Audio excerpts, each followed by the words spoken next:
ಈ ನಿರೀಕ್ಷೆ, ನಂಬಿಕೆ ಒಂದು ನಾಣ್ಯದ ಎರಡು ಮುಖ ಇದ್ದಂಗೆ. ಫಸ್ಟು ನಿರೀಕ್ಷೆ ಬರ್ತದೆ ಮುಂದೆ, ಆಮೇಲೆ ವಿಶ್ವಾಸ ಬರ್ತದೆ. ಒಬ್ಬ ವ್ಯಕ್ತಿಯನ್ನು ನಾವು ನಂಬಬೇಕಾದ್ರೆ ಫಸ್ಟ್ ಅವನ ಎದುರು ನೋಡ್ತೀವಿ, ಎದುರು ನೋಡೋದೆ ನಿರೀಕ್ಷೆ. ಆಮೇಲೆ ಅವನ ಮಾತು ಕಥೆಲ್ಲ ನೋಡಿ ತಿಳ್ಕೊಂಡು ನಾವೇನು ಮಾಡ್ತೀವಿ, ಅವನ್ನ ನಂಬುತ್ತೀವಿ. ಹಾಗಾಗಿ ದೇವರು ಹೇಳ್ತಿದ್ದಾನೆ, ಇವತ್ತು ನಿನ್ನ ಗತಿ ಇರ್ಬೋದು, ಗತಿ ಇಲ್ಲದವನಾಗಿರ್ಬೋದು, ನಿರ್ಗತಿಕರಾಗಿರ್ಬೋದು, ನಷ್ಟಪಟ್ಟಿರ್ಬೋದು, ಕಣ್ಣೀರಲ್ಲಿರ್ಬೋದು, ಬಾಧೆಯಲ್ಲಿರ್ಬೋದು, ಅವಮಾನದಲ್ಲಿರ್ಬೋದು, ನಿನ್ನನ್ನು ಬಾಧಿಸೋರು ಇರ್ಬೋದು. ನಿನ್ನ ನಿರೀಕ್ಷೆಯನ್ನು ಬಿಟ್ಟು ಬಿಡಬೇಡ, ನಿನ್ನ ವಿಶ್ವಾಸವನ್ನು ಬಿಟ್ಟು ಬಿಡಬೇಡ.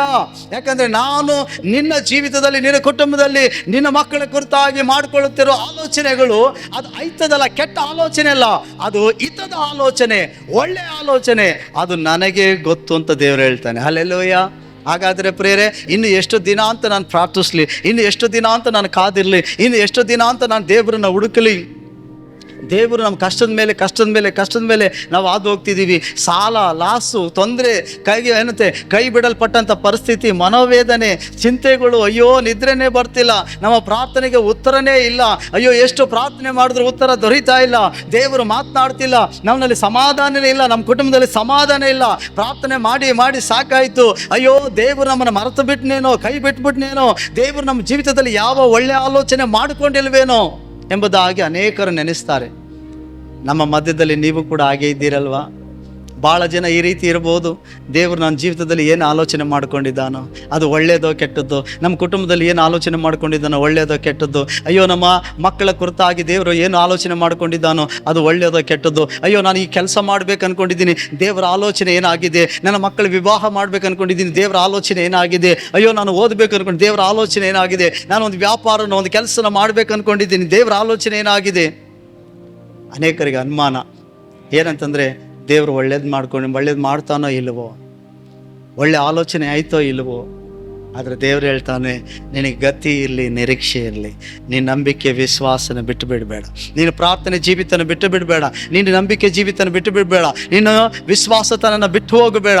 ಯಾಕೆಂದರೆ ನಾನು ನಿನ್ನ ಕುರಿತಾಗಿ ಮಾಡಿಕೊಂಡಂಥ ಆಲೋಚನೆ, ನಿನ್ನ ಕುಟುಂಬ ಕುರಿತಾಗಿ, ನಿನ್ನ ಮಕ್ಕಳ ಕುರಿತಾಗಿ, ನಿನ್ನ ಕೆಲಸ ಕಾರ್ಯ ಭವಿಷ್ಯ ತಲೆಮಾರುಗಳ ಕುರಿತಾಗಿ, ಈ ಸೇವೆ ಕುರಿತಾಗಿ ದೇವರು ಮಾಡಿಕೊಂಡಂಥ ಆಲೋಚನೆ, ದೇವರು ಹೇಳ್ತಾನೆ ಅದು ಐತದಲ್ಲ, ಹಿತದ ಯೋಚನೆ, ಅದು ನಾನೇ ಬಲ್ಲೆ ಅಂತ ಹೇಳ್ತಾನೆ. ನಮಗೆ ಕಷ್ಟಗಳು ಬರುವಾಗ, ಸಮಸ್ಯೆಗಳು ಬರುವಾಗ, ಉಪದ್ರವಗಳು ಬರುವಾಗ, ಅವಮಾನಗಳು ಬರುವಾಗ, ನಮ್ಮ ಪ್ರಾರ್ಥನೆಗೆ ತಡ ಆಗುವಾಗ ನಾವು ಅಂದ್ಕೊಳ್ತೀವಿ ದೇವರು ನಮ್ಮನ್ನು ಮರ್ತು ಬಿಟ್ಟಿದ್ದಾನೆ, ದೇವರು ನಮ್ಮ ತಪ್ಪುಗಳನ್ನ ನೆನಪಲ್ಲಿ ಇಟ್ಕೊಂಡಿರ್ಬೋದೇನೋ, ದೇವರು ಅದಕ್ಕೆ ನಮ್ಮನ್ನು ಗುಣಪಡಿಸ್ತಾ ಇಲ್ಲ, ಅದಕ್ಕೆ ನಮ್ಮನ್ನು ಬಾಧಿಸ್ತಾ ಇರ್ಬೋದು, ಅದಕ್ಕೆ ನಮ್ಮನ್ನು ಮರ್ತು ಬಿಟ್ಟಿರ್ಬೋದೇನೋ, ಅದಕ್ಕೆ ಈ ಸಂಕಟಗಳು, ಅದಕ್ಕೆ ಈ ಶೋಧನೆಗಳು ಆಡ್ಕೊಳ್ಳೋರ ಮುಂದೆ ನಮ್ಮ ಪರಿಸ್ಥಿತಿಗಳು ಇನ್ನಷ್ಟು ಕೂಡ ಹತ್ತತ್ಲೆ ಆಗಿ, ಅಂದರೆ ಇನ್ನಷ್ಟು ಕಡೆಯಾಗಿ ಹೋಗ್ತೈತೆ ಎಂಬುದಾಗಿ ನಾವು ನೆನೆಸ್ತೀವಿ. ಪ್ರೇರೆ, ನಿಮ್ಮನ್ನು ಕರೆದಾತನು ನನ್ನನ್ನು ಕುರಿತಾಗಿ ಒಳ್ಳೆ ಆಲೋಚನೆ ಮಾಡಿಕೊಂಡಿದ್ದಾನೆ.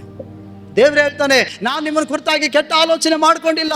ನೀವು ರೋಗದಲ್ಲಿ ಇರಬೇಕು, ಸಾಯಬೇಕು, ಅಥವಾ ನೀವು ಬಾಧೆ ಪಡಬೇಕು, ನೀವು ದೆವ್ವ ಮಾಟ ಮಂತ್ರದಲ್ಲಿ ಬಾಧಿಸಲ್ಪಡಬೇಕು, ಅಥವಾ ನಡಂತರದಲ್ಲಿ ಕೈ ಬಿಟ್ಬಿಡ್ಬೇಕು, ಅಥವಾ ನೀವು ಸಾಲ ಮಾಡ್ಕೊಂಡು ತೀರ್ಸೋಕ್ಕಾಗದಂತೆ ನೀವು ನಾಶ ಆಗಬೇಕು, ಅಥವಾ ನೀವು ಉದ್ಧಾರ ಆಗಬಾರ್ದು, ನೀವು ಇರಬಾರ್ದು ಅಂತ ಹೇಳ್ತಾನೆ. ನಾನು ನಿಮ್ಮ ಜೀವಿತದಲ್ಲಿ ಯಾವ ಕೆಟ್ಟ ಆಲೋಚನೆಯನ್ನು ಮಾಡ್ಕೊಂಡಿಲ್ಲ.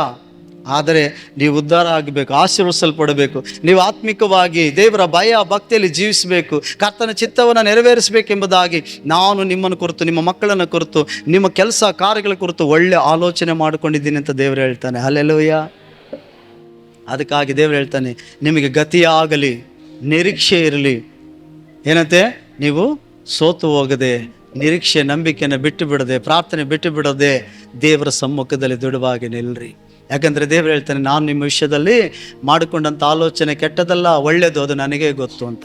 ತಂದೆ ತಾಯಿಗಳು ತಮ್ಮ ಮಗು ಹುಟ್ಟಿದಾಗ ಆ ಮಗು ಕುರಿತಾಗಿ ಆಲೋಚನೆ ಮಾಡ್ತಾರೆ. ನಮಗೊಂದು ಮಗು ಹುಟ್ಟೈತೆ, ಆ ಭವಿಷ್ಯಕ್ಕಾಗಿ ಏನಾರು ಮಾಡಿಡಬೇಕು, ಏನಾದರೂ ಒಂದು ಮನೆ ಕಟ್ಟಬೇಕು, ಏನಾದರೂ ಆಸ್ತಿ ತೆಗೆದಿಡಬೇಕು, ಏನಾದರೂ ಒಳ್ಳೆ ಸ್ಕೂಲಿಗೆ ಸೇರಿಸಬೇಕು. ಆ ಮಗು ಬೆಳೀತಾ ಇದ್ದಂಗೆ ತಂದೆ ತಾಯಿಗಳು ಯೋಚನೆ, ಆ ಮಗುಗೆ ಒಳ್ಳೆ ಎಜುಕೇಷನ್ ಕೊಡಿಸ್ಬೇಕು, ಒಳ್ಳೆ ಕಾರ್ಮೆಂಟಿಗೆ ಹಾಕಬೇಕು, ಒಳ್ಳೆ ಇಂಗ್ಲೀಷ್ ಮೀಡಿಯಮಲ್ಲಿ ಓದಿಸ್ಬೇಕು. ಇದೆಲ್ಲ ಮಗು ಕೇಳಿತಾ, ನನಗೆ ಇಂಗ್ಲೀಷ್ ಮೀಡಿಯಮ್ಗೆ ಹಾಕು? ಯಾರು ಆಲೋಚನೆ ಮಾಡ್ಕೊಂಡಿತ್ತು? ಮಗುಗೆ ಒಳ್ಳೆ ಎಜುಕೇಷನ್ ಕೊಡಬೇಕಂತ, ಒಳ್ಳೆ ಬಟ್ಟೆ ಹಾಕ್ಸ್ಬೇಕಂತ, ನಾನು ಪಟ್ಟಂಥ ಕಷ್ಟ ನನ್ನ ಮಕ್ಕಳು ಪಡಬಾರ್ದು ಅಂತ ಯಾರು ಯೋಚನೆ ಮಾಡಿದ್ದು? ಅವ್ರ ತಂದೆ ತಾಯಿ ಅಲ್ವಾ?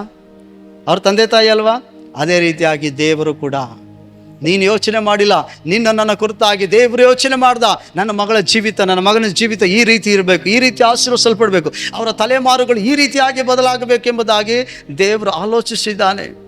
ನೋಡಿ, ಮಕ್ಕಳಿಗೆ ಗೊತ್ತಿಲ್ಲ ತಂದೆ ತಾಯಿಗಳು ಏನು ಆಲೋಚನೆ ಇಟ್ಕೊಂಡಿದ್ದಾರೆ ನಮ್ಮಲ್ಲಿ ಅಂತ.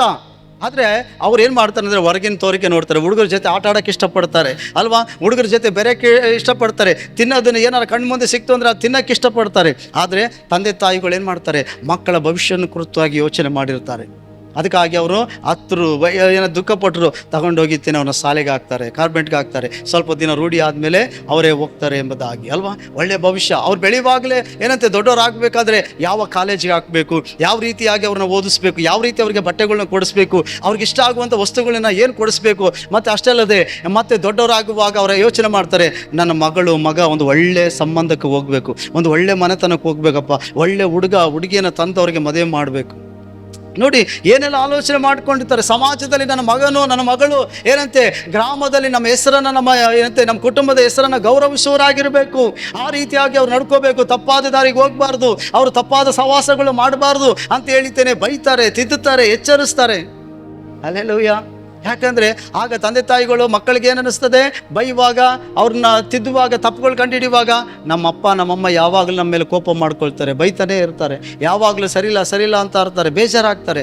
ಅಂದರೆ ಮಕ್ಕಳಲ್ಲಿ ಕುರಿತು ತಂದೆ ತಾಯಿಗಳು ಒಳ್ಳೆ ಆಲೋಚನೆ ಮಾಡ್ಕೊಂಡಿದ್ದಾರೆ ಅಂತ ಮಕ್ಕಳಿಗೆ ಗೊತ್ತಾಗಲ್ಲ. ನಮ್ಮ ತಂದೆ ತಾಯಿಗಳು ಯಾಕೆ ಈ ಥರ ಮಾಡ್ತಾರೆ ಅಂದರೆ, ನಾನು ಹುಡುಗರ ಸಹವಾಸ ಸೇರಬಾರ್ದು, ಕೆಟ್ಟವ್ರ ಸಹವಾಸ ಸೇರಬಾರ್ದು, ನಾನು ಲೌಕಿಕವಾಗಿ ಹೋಗಬಾರ್ದು, ದಾರಿ ತಪ್ಪಬಾರ್ದು, ಹೆಸರು ನನ್ನ ಮನೆತನಕ್ಕೆ ಕೆಟ್ಟ ಹೆಸರು ತರಬಾರ್ದು. ಇವ್ರ ಮಗಳು ಇಂಥವನಂತೆ ಇವ್ರ ಮಗಳು ಯಾರೋ ಪ್ರೀತಿಸಿ ಮದುವೆ ಆದ್ರಂತೆ, ಓಡೋದ್ರಂತೆ, ಹಿಂಗಾದ್ರಂತೆ, ಹಂಗಾದ್ರೆ ಅನ್ಕೋಬಾರ್ದು. ಅಯ್ಯೋ ನಮ್ಮ ಮನೆತನ ಗೌರವ ಕೆಟ್ಟೋಗ್ಬಾರ್ದು. ಅದಕ್ಕೆ ತಂದೆ ತಾಯಿಗಳು ಬೈತಾರೆ. ತಂದೆ ತಾಯಿಗಳು ಅದಕ್ಕೆ ಹೇಳ್ತಾರೆ, ಬೇಗ ಎದ್ದೋಳು, ಹೋಮ್ವರ್ಕ್ ಮಾಡು, ಬೇಗ ಎದ್ದೋಳು, ನಿನ್ನ ಜೀವಿತನ ಸಿದ್ಧಪಡಿಸ್ಕೊ, ಬೇಗ ಎದ್ದೋಳು, ಇಂಥ ಕೆಲಸ ಕಾರ್ಯಗಳು ಮಾಡು, ಬೇಗ ಹೇಳು, ಇದನ್ನು ಮಾಡಬೇಡ, ಈ ಥರ ಜೀವಿಸಬೇಡ, ಈ ರೀತಿಯಾಗಿ ನಡ್ಕೋಬೇಡ, ಇಂಥವ್ರ ಜೊತೆ ಸವಾಸ ಸೇರಬೇಡ, ಇಂಥ ವಸ್ತ್ರಗಳನ್ನ ಹಾಕೊಳ್ಬೇಡ, ಎಲ್ಲ ಹೇಳಿ ಕಲಿಸ್ತಾರೆ. ಮಕ್ಕಳುಗಳು ಹಂಗಲ್ಲ. ತಂದೆ ತಾಯಿಗಳು ಹೇಳೋ ಮಾತಕ್ಕಿಂತ ಏನಂತೆ ಮಂದಿ ನೋಡೋ ಪಕ್ಕದ ಜನರನ್ನು ನೋಡಿ ಅನುಕರಣೆ ಮಾಡೋದೇ ಹೆಚ್ಚು. ತಂದೆ ತಾಯಿಗಳು ಯಾಕೆ ಈ ಥರ ಮಾಡ್ತಾರೆ ಅಂತೇಳಿ ಮಕ್ಕಳಿಗೆ ಗೊತ್ತೇ ಇಲ್ಲ ಅಲ್ವಾ. ಆದರೆ ತಂದೆ ತಾಯಿಗಳಿಗೆ ಮಕ್ಕಳ ಕುರಿತಾಗಿ ಒಂದು ಒಳ್ಳೆಯ ಆಲೋಚನೆ ಇರ್ತದೆ, ಅದು ಗೊತ್ತಾಗಲ್ಲ. ಆಮೇಲೆ ಬರ್ತಾ ಕೆಲವ್ರು ಗೊತ್ತಾಗ್ತದೆ, ಕೆಲವರು ತಿಳ್ಕೊಳ್ದೆ ಹೋಗ್ಬಿಡ್ಬೋದು. ಅದೇ ರೀತಿಯಾಗಿ ಪ್ರೇರೆ ದೇವರು ಕೂಡ ತಂದೆಯಾಗಿ ನಮಗೆ ಏನು ಹೇಳ್ತಾನಂತಂದರೆ, ನಾನು ನಿಮ್ಮ ಜೀವಿತದ ಕುರಿತಾಗಿ ಮಾಡ್ಕೊಳ್ತಿರೋ ಆಲೋಚನೆ ಅದು ಐತದಲ್ಲ, ಇತ್ತದ್ದು ಅದು ನನಗೆ ಮಾತ್ರ ಗೊತ್ತು ಅಂತ ಹೇಳ್ತಾನೆ. ಹೇಗೆ ತಾಯಿ ಗರ್ಭದಲ್ಲಿ ಮಗು ಬೆಳೆಯುವಾಗ ಅದು ಎಲುಬುಗಳು, ಅದು ಅಂಗಾಂಗಗಳು ಹೇಗೆ ಬೆಳೀತದೋ ಅದು ಇದುವರೆಗೂ ಯಾರು ಕಂಡುಹಿಡ್ದಿಲ್ವಂತ, ಹಾಗೆ ಸರ್ವಶಕ್ತನ ಯೋಚನೆಗಳು ನಾವು ತಿಳ್ಕೊಳಕ್ಕಾಗಲ್ಲ.